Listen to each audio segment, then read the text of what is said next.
நான் உங்கள் நண்பன் புதுயுகம், போட்டித் தேர்வர்களின் துணைவன். 18/9/2024க்கான நடப்பு நிகழ்வுகள், கன்கரண்ட் நியூஸ் என்னென்னு பார்க்கலாம்.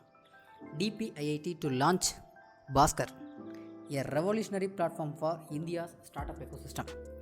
அதாவது இந்தியாவில் நிறையா புதிய தொழில் தொடங்கிறதுக்கான நிறையா வழிவகைகளை ஐயா பிரதமர் மோடியின் தலைமையில் நிறையா திட்டங்களை கொண்டு வந்திருக்காங்க இல்லைங்களா.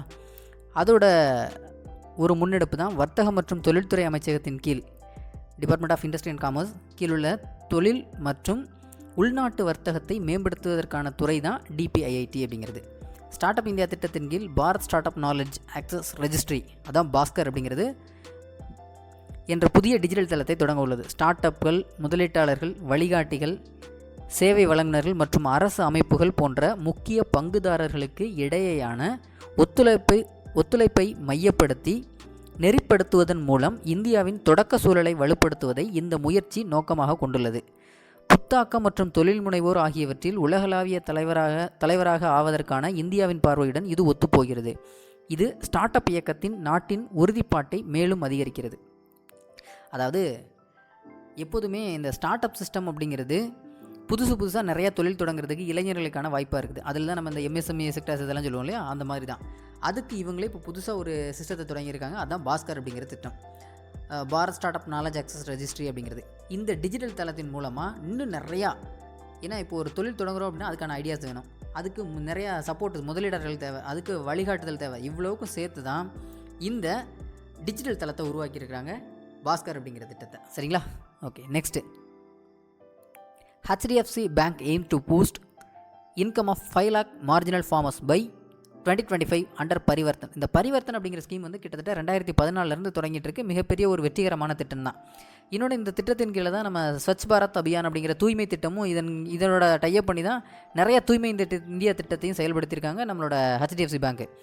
இப்போ இவங்க மார்ஜினல் ஃபார்மர்ஸ்க்கு வந்து அவங்களோட இன்கம் வந்து 5 lakh உயர்த்தணும் அப்படின்ற அளவுக்கு சொல்லியிருக்காங்க. அப்படின்னா இதனோட முக்கியமான நோக்கம் என்ன அப்படின்னா ரூரல் டெவலப்மெண்ட் தான், கிராமப்புற வளர்ச்சியை நோக்கி தான் இந்த திட்டம்லாம் செயல்பட போகுது. சரிங்களா? இதுக்கு இந்த CSR அப்படிங்கிறது, CSR பரிவர்த்தன், இதுதான் ரொம்ப முக்கியமானது. இது 2014 பண்ணிட்டு இருக்காங்க. இந்தியாவின் தனியார் துறை வங்கியான HDFC ஆனது கார்ப்பரேட் சமூக பொறுப்பின், அதான் CSR பரிவர்த்தனின் ஒரு பகுதியாக ஆண்டுதோறும் 60,000க்கும் குறைவாக வருமானம் ஈட்டும் 5 லட்சம் குறு விவசாயிகளின் வருவாயை அதிகரிக்க பார்க்கிறது. ரூரல் டெவலப்மெண்ட்டை என்கரேஜ் பண்ணணும் அப்படின்ட்டு இருக்காங்க, வேறு ஒன்றும் இல்லை. கிராம மேம்பாட்டில் வங்கியின் கவனம் நிலையான வளர்ச்சியை வளர்ப்பதற்கும் பாதிக்கப்படக்கூடிய சமூகங்களை மேம்படுத்துவதற்கும் தொடர்ந்து அர்ப்பணிப்பை பிரதிபலிக்கிறது. இது ஒரு மிகச்சிறந்த முன்னெடுப்பு தான். ஏன்னா ஒரு ப்ரைவேட் பேங்க் அப்படிங்கிறது இவ்வளவு பெரிய ஒரு பிளானை கொண்டு வர்றது ஒரு நல்ல விஷயம் தான் இல்லையா. அடுத்து, இனாக்ரேஷன் ஆஃப் கிரியேட் அட் லே அப்படிங்கிற டிஸ்ட்ரிக்ட் இருக்கு இல்லையா, அங்கே தொடக்க விழா நடந்திருக்குது.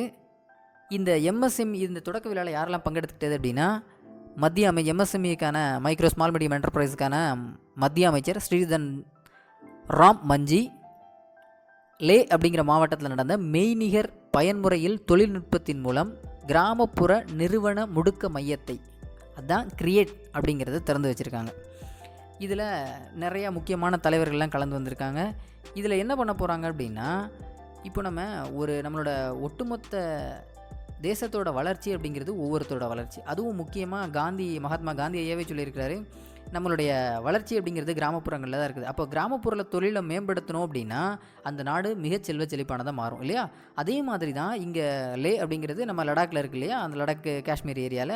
இப்போ அங்கே இருக்க மக்களுக்கு நிறைய கைவினை பொருட்கள்லாம் தயாரிக்க தெரியுது. அப்போ அந்த கைவினை தயாரிக்கக்கூடிய அந்த பொருட்களை ஊக்குவித்தோம் அப்படின்னா அதோட பொருள் உற்பத்தி அதிகப்படும். அப்போ நம்மளுடைய பொருளாதாரம் மேம்படும் இல்லையா. அதற்காகத்தான் இதை ஓப்பன் பண்ணியிருக்காங்க. சரிங்களா?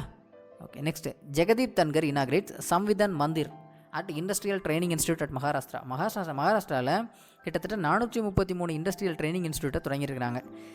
இதுக்கு பேர் என்ன சொல்லியிருக்காங்க அப்படின்னா, இதை வந்து ஒரு கான்ஸ்டியூஷன் டெம்பிள் சம்விதான் மந்திர், அதாவது அரசியலமைப்பு கோயில் அப்படின்னே சொல்லியிருக்காங்க. இதில் என்ன சொல்லி கொடுக்க போகிறாங்க அப்படின்னா 10th முடிச்சிருக்க பசங்க எல்லாத்துக்குமே கான்ஸ்டியூஷன்னா என்ன அப்படிங்கிறதும், அது மட்டும் இல்லாமல் தொழில்னா என்ன, கான்ஸ்டியூஷன்னா என்ன, கான்ஸ்டியூஷனை உருவாக்கின டாக்டர் BR அம்பேத்கரோட ஐடியா என்ன, அவரோட எண்ணங்கள் என்ன, இது எல்லாத்தையும் சொல்லிக் கொடுத்து இவங்களுக்கு ஒரு மிகப்பெரிய ஒரு தொழில் முனைவரை உருவாக்குறதுக்கான ஒரு பயிற்சி நிறுவனம் தான் இந்த சம்விதார் மந்திர் அப்படிங்கிறது. சரியா, இதை தொடங்கி வச்சவர் தான் நம்ம ஜெக்தீப் தன்கர் அப்படிங்கிறவர். அடுத்து Bebinca strongest typhoon strikes Philippines, Japan and China soon. அதாவது விரைவிலேயே பெபின்கா அப்படிங்கிற ஒரு புயல் தாக்கவிருக்குது எங்கே, பிலிப்பைன்ஸ், ஜப்பான், சைனாவெல்லாம். ஏன்னா இது கிட்டத்தட்ட 198 கிலோமீட்டர் வேகத்தில் வீசக்கூடிய ஒரு சூறாவளி. இது ஜப்பானோட அமிமா தீவை ஒரே இரவில் கடந்து சென்றது. அந்தளவுக்கு பயங்கர வேகமானது. சரிங்களா. Iran launch second satellite this year. இந்த வருடத்தில் ஏற்கனவே ஒரு சேட்டலைட் அனுப்பியாச்சு, இது 2வது சேட்டலைட்டை அனுப்பியிருக்கிறாங்க. அப்போது இந்த Iran launch its Chamran 1 research satellite into orbit on Saturday. It's second successful satellite launch this year, taking another step in advancing its aerospace program, reported by state media. அப்போ இது அவங்களுக்கு மிகப்பெரிய வளர்ச்சி தான். இந்த வளர்ச்சியை கண்டு தான் மற்ற நாடுகள் என்ன சொல்கிறாங்க அப்படின்னா, ஒரு சில நாடுகள் அவங்கள விமர்சனமும் பண்ணுறாங்க.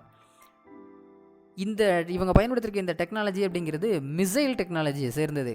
அப்போது இவங்க ஒருவேளை நியூக்ளியர் வாருக்கு தயாராகிறாங்க அப்படிங்கிற மாதிரியும் ஒரு பக்கம் சொல்கிறாங்க. இன்னொன்று, நம்ம ஈரானே சொன்னது என்ன அப்படின்னா, நாங்கள் எப்போதுமே அமைதியை நாடக்கூடிய ஒரு நாடு, அதனால தான் யூஎஸோட கவுன்சிலில் இருக்கிறோம், அவங்க என்ன வழிகாட்டுதலோ அதை மட்டும் தான் நாங்கள் ஃபாலோ பண்ணுறோம், அணு ஆயுதங்களை ஒருபோதும் நாங்கள் பயன்படுத்த போகிறதில்ல அப்படின்னு சொல்லி ஈரான் சொல்லியிருக்கிறாங்க. சரிங்களா. Next, government removes floor price on basmati rice.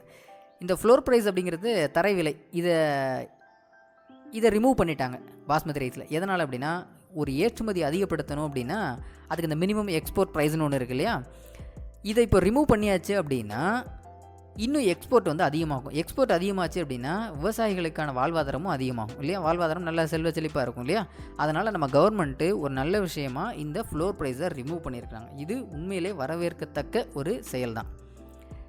The agriculture and processed food products export development authority will now oversee basmati rice export without a floor price to ensure fair pricing and transparency.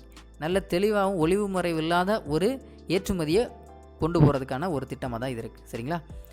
Okay, நம்மளோட புதிய அகாடமியில் UPSC foundation course, அப்புறம் live classes and test சீரீஸ்லாம் start பண்ணியிருக்கீங்க. அதில் join பண்ணணும் அப்படின்னா கீழே இருக்கக்கூடிய இந்த QR கோடை ஃபாலோ பண்ணுங்கள். ஓகேவா. ஓகே, நன்றி. மீண்டும் நாளைய நடப்பு நிகழ்வில் சந்திக்கலாம்.